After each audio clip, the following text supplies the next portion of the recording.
क्या आप मेरी बात का विश्वास करेंगे अगर मैं आपसे कहूं कि भगत सिंह एक क्रांतिकारी नहीं बल्कि आतंकवादी थे। विश्वास करना तो बहुत दूर की बात है, आप मेरे कमेंट सेक्शन को ही गालियों से भर देंगे। पर क्या आपने कभी दिमाग लगाकर ये सोचने की कोशिश करी है कि ये इन्फॉर्मेशन आपको मिली कहाँ से? आप आखिर क्यों मानते हैं कि भगत सिंह एक क्रांतिकारी थे? आपको ये जानकारी आपके माँ बाप, टीचर्स, स्कूल की बुक्स और देश की मीडिया ने दी है। पर क्या इन सभी सोर्सेस पर आंख मूंद कर विश्वास किया जा सकता है? नहीं, भगत सिंह तो क्रांतिकारी ही थे और वो आज का टॉपिक नहीं है। क्या नॉर्थ कोरिया का सनकी तानाशाह किम जोंग उन वाकई इतना सनकी है जितना वेस्टर्न मीडिया उसको दिखाती है, या हम तक पहुंचने वाली इन्फॉर्मेशन बीच में कई बार बदल दी जाती है और हम तक एक्चुअल इन्फॉर्मेशन आने की बजाय एक होक्स पहुंचता है? आज मैं आपको बताने वाला हूं नॉर्थ कोरिया के उन मिथ्स के बारे में जिन पर आप अब भी बिलीव करते हैं, और कुछ ऐसे फैक्ट्स जो शायद आप ना जानते हो। तो बने रहिए इस वीडियो में, क्योंकि आपको भी ये जानना चाहिए कि बीते दिनों किम जोंग उन मरा नहीं था तो उसको हुआ क्या था।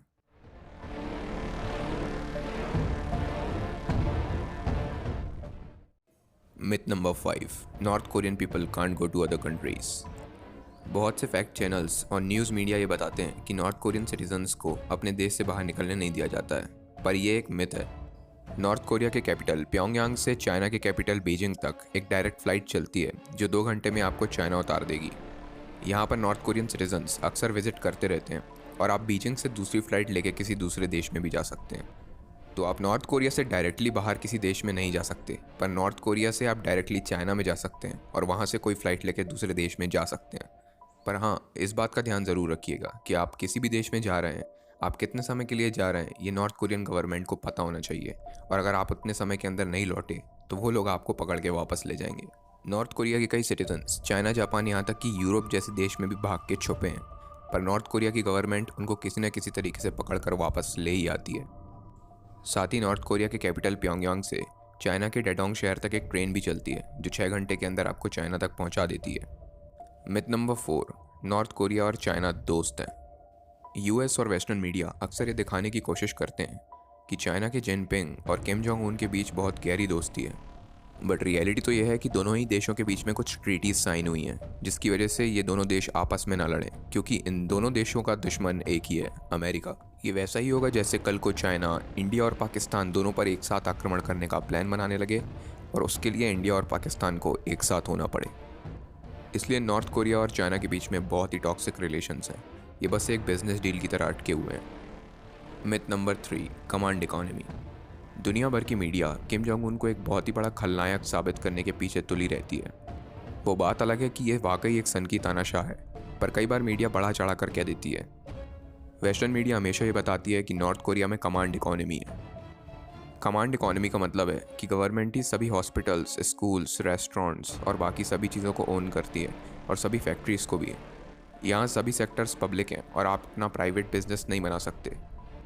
बट रियलिटी ये है कि नॉर्थ कोरिया में भी मार्केट इकोनॉमी है, हमारे देश की तरह। यहाँ पर आप भी करोड़पति बन सकते हैं और जितना चाहें उतना पैसा कमा सकते हैं। Myth number 2, military budget. दुनिया भर की मीडिया ये बताने की कोशिश करती है कि नॉर्थ कोरिया का मिलिट्री बजट बहुत ज़्यादा है और वो अपनी मिलिट्री पर बहुत पैसा स्पेंड करता है।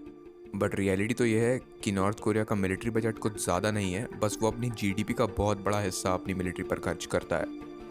फॉर एग्ज़ाम्पल, मान लीजिए कि अमेरिका की जीडीपी 1000 रुपये है, तो नॉर्थ कोरिया की जीडीपी 2 रुपये के बराबर है।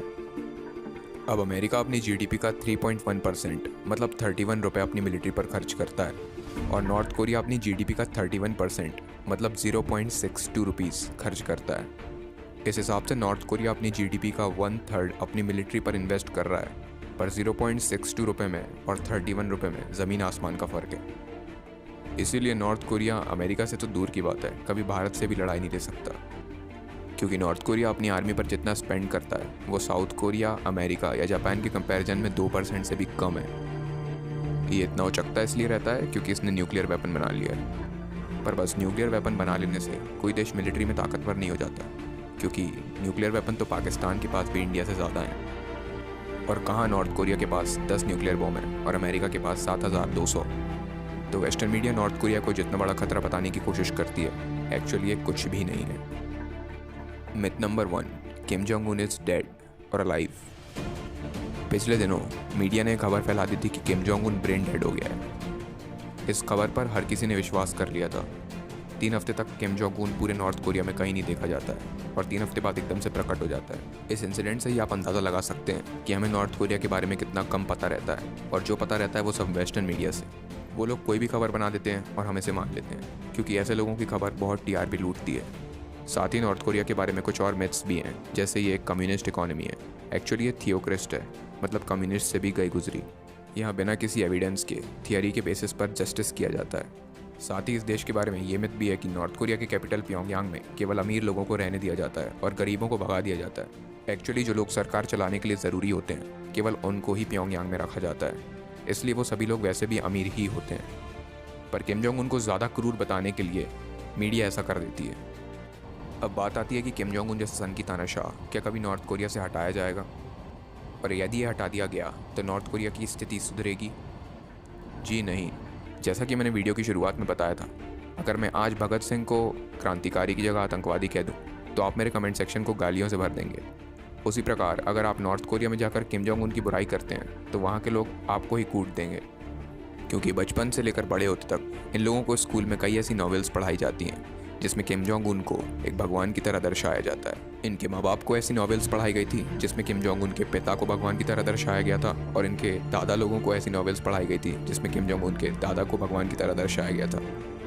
कहने का मतलब नॉर्थ कोरिया के लगभग सभी सिटीजन्स का ब्रेन वॉश कर दिया गया है, और कोई भी इसके खिलाफ बोलता है तो उसको देशद्रोही साबित कर दिया जाता है और लेबर कैंप्स में काम करने के लिए मजबूर कर दिया जाता है। तो किम जोंग उन अगर मारा भी जाता है तो नॉर्थ कोरिया की स्थिति शायद ही सुधरे। पर इस बात की भी एक स्ट्रॉन्ग पॉसिबिलिटी है कि पिछले दिनों आई किम जोंग उन की मौत की खबर असली भी हो सकती है। ये इसलिए कि दुनिया के सभी बड़े लीडर्स अपने जुड़वा हमशक्ल रखते हैं, और किम जोंग उन की जुड़वा हमशक्ल की वीडियोस तो यूट्यूब तक पे वायरल हैं। तो आज की डेट में अगर किम जोंग उन मारा जाता है तो दुनिया को ये पता लगने से पहले ही उसके जुड़वा हमशक्ल को गद्दी पे बैठा दिया जाएगा, और किम जोंग उन के तानाशाही कानून को उसकी बहन किम यो जोंग कंटिन्यू रखेगी सरकार के पीछे से। और मज़े की बात, ये बात हमें कभी पता नहीं चल पाएगी। आपको क्या लगता है कि इनमें से कौन सी थियरी सही है? क्या किम जोंग उन का तानाशाही कानून कभी हट भी पाएगा, और हट पाएगा तो कैसे? अपने सभी ख्यालों को कमेंट सेक्शन में शेयर करना ना भूलें। दुनिया की कुछ ऐसी कंस्पिरेसी थियरीज़ को दूसरे नज़र से देखते रहने के लिए सब्सक्राइब करें। मिलता हूँ आपसे अगले वीडियो में, तब तक के लिए बाय।